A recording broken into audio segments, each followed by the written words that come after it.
Hey everybody, today I wanted to talk about something that a lot of guitar players seem to express wanting to know, but they think it's going to be pretty difficult to get down. And that's knowing all of the names of the notes across the entire fingerboard. It's actually not that hard to do, there's just a few tricks that you have to learn. A lot of people seem to think that knowing all of the notes on the neck consists of memorizing every single fret of every string, but that's just not the case. We pretty much know a few notes, and then we use a few rules to kind of navigate our way around to find out what new notes are. And those are the rules that I want to talk about today. Now, before we learn the rules that show us where the notes are on the guitar neck, let's go over the notes first. There's only 12 of them, and it's very simple to understand them.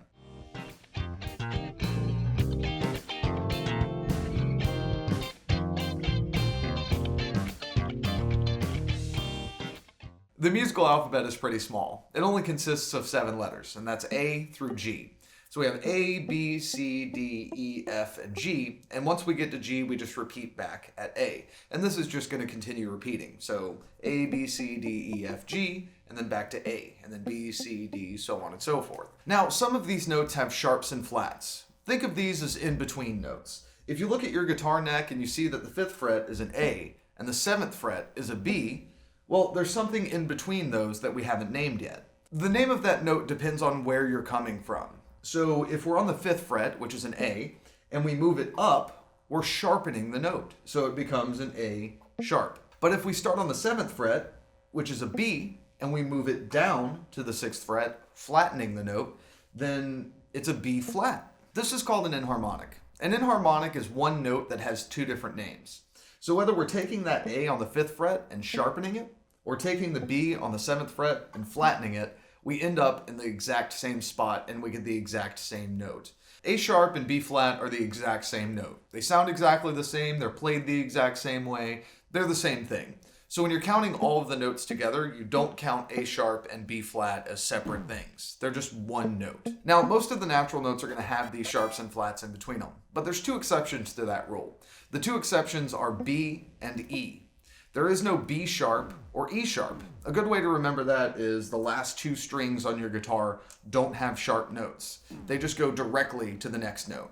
So instead of E sharp, we have E to F. And instead of B sharp, we just go straight from B to C.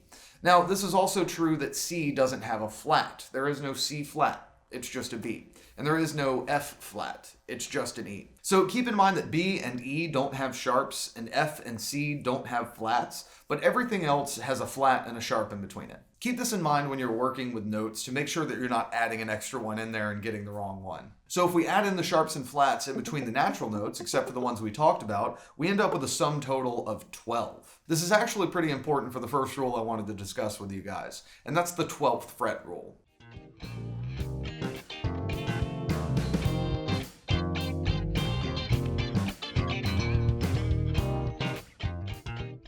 Now, what the 12th fret rule says is that the 12th fret of any string is the same note as the open string. So let's use the low E as an example here. When we play the open E, we're playing the note E. And then when we play the 12th fret, it's the exact same note. It's an E. Now, when we play these back to back, you can actually tell the similarities, that they're both E's. They actually sound very similar to one another, as opposed to the 11th fret, for example. You can tell there's some kind of disagreement there. Now, the reason this works is because there's only 12 notes to music before it starts repeating itself. So in this case, if the 12th fret is an E, we can add 12 to that, and we'll end up on the 24th fret, which is also an E. So all 3 of these notes are E's. And you can actually hear how similar they sound. Now, this also works for any fret on any string if you just count up 12 notes. So, for example, if we're on the 3rd fret of the E string, which is a G, and we count up 12 notes from that, which would be the 15th fret, we have another G. So no matter where you are on the fretboard, if you count up 12 frets or down 12 frets from where you were, you'll end up on the same note. So down here we have the 3, 5, 7, and 9. And then up here we have 15, 17, 19, and 21. You'll notice that all of those are just the same as 3, 5, 7, and 9 plus 12. So we have this dot and that dot, and they sound the same.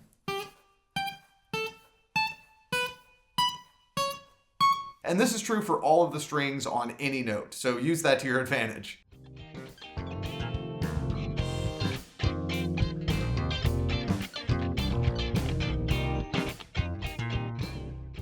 Now, when we know the name of a note on the fingerboard, we actually know a few notes around it too.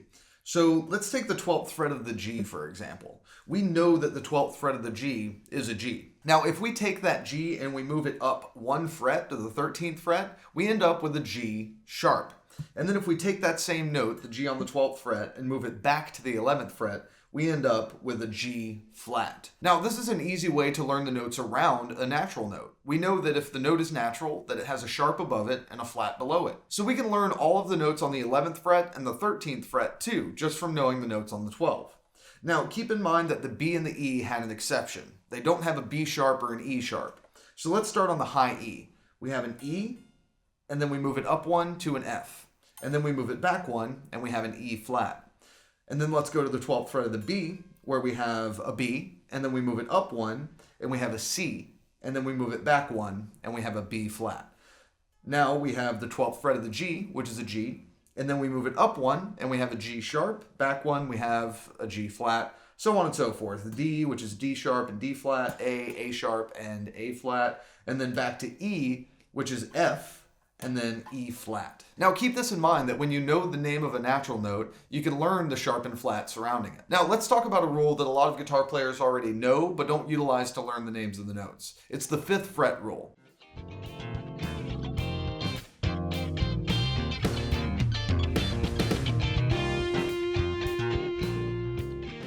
The 5th fret rule states that the 5th fret of any given string is going to be the same note as the string after it. You'll notice that a lot of people use that to tune. They'll play the 5th fret of the E string and then the open A string to see if they're in tune with each other, because they're the exact same note. So the 5th fret of the E string is an A. So let's go to the 5th fret of the A string. We know that the 5th fret of the A string is the same note as the string after it. So we want to ask, what's the string that comes after the A string? E, A, D. So we know that the 5th fret of the A string is a D. Now, using what we learned earlier on the 12th fret, we actually know the names of the 6th fret and the 4th fret too. If we know that the 5th fret of the A string is a D, we know that the 6th fret is a D sharp and that the 4th fret is a D flat. Now let's take a look at the 5th fret of the D string. We know that the 5th fret is the same note as the string that comes after it. So what string comes after D? It's a G. So the 5th fret of the D string is a G. And now we know the 6th fret is a G sharp, and the 4th fret is a G flat. Now here's where the exception to that rule comes into play. When you play the 5th fret of the G, and then play the B, the string after it, they don't sound the same. So we can't use the 5th fret rule on the G. It's the only string that doesn't follow this rule. Instead of the 5th fret, it's going to be the 4th fret. And you'll notice they sound the same when we move down to the 4th fret. So the 4th fret of the G is a B. And then for the B, the 5th fret rule goes back to normal. The 5th fret of the B string is the same thing as the string after it, which is an E. So we know that's an E. Good, so now we've learned an entire new section of notes on the neck. Let's talk about the next rule.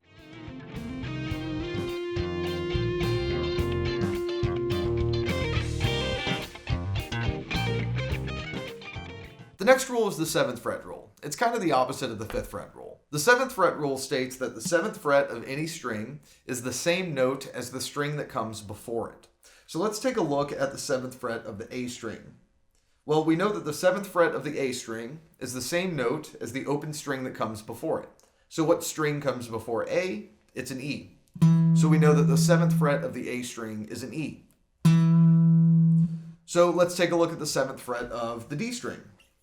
The 7th fret of the D is the same note as the string that comes before it. The string that comes before it is A, so we know that that note is an A. And then the 7th fret of the G. That's going to be the same note as the string that comes before it, which is a D, so we know the 7th fret of the G is a D. Now, the B string is the exception to this rule. When we're going to the B string here, you'll notice that the 7th fret doesn't sound the same as the open string before it. So we know that something's wrong there. In this case, we have to move the 7th fret up. 1 fret. So it's the 8th fret instead of the 7th fret. So for the B, the 8th fret is the same thing as the open string before it. And then for the E string, it goes back to normal, and we have the 7th fret is the same thing as the string before it, which is a B, so that's a B. Good, so then we can use what we learned earlier to find out what the 8th fret and the 6th fret are. So now what we've learned using stuff that we already knew is the 4th fret to the 8th fret, and then the 11th through 13th fret. As you can tell, it's really not that hard. It's just about making reference points.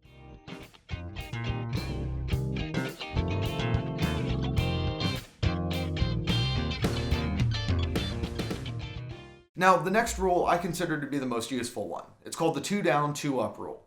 What this rule says is that if you start on any note and then you go down 2 strings and up 2 frets, you'll end up on the same note. So let's take a note that we already know, for example. Let's look at the 5th fret of the E string. So we know that the 5th fret of an E string is an A because the 5th fret of any string is the same note as the open string after it. So we've got this A here, right? And then we want to move it down 2 strings. So we'll take this, stay on the same fret, and move it down 1, 2 strings. So now we're on the 5th fret of the D string. And then we move up 2 frets. So we're going to go from the 5th, 6th, to the 7th fret of the D string. So the 7th fret of the D string is the same note as the 5th fret of the E string. Now, one good way to test this is to play them both at the same time. You'll notice they sound very harmonious. They sound in tune with each other, which isn't true for the notes around it. You can tell they're battling there. Now, we also know that the 7th fret of the D string is an A because of the 7th fret rule. We already knew that. Now, this rule changes a little bit when our note starts on the D string or the G. In that case, we have to go down 2 strings and up 3 frets. So keep that in mind while you're doing this. A good way to test if you're right is to play both of the notes together.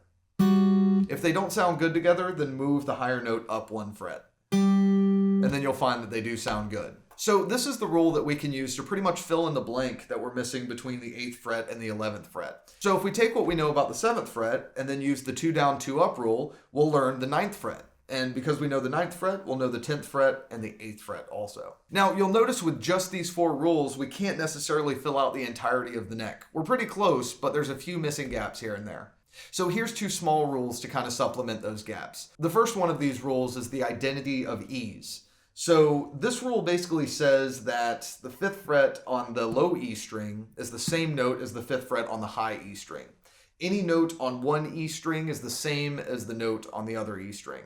So let's take the 5th fret of the low E string, for example. We know that that note is an A, and we know it's an A because of the 5th fret rule. So now we know, using the identity of ease, that the 5th fret of the high E string is also an A. Very simple. The second one of these little supplementary rules is called the chord rule.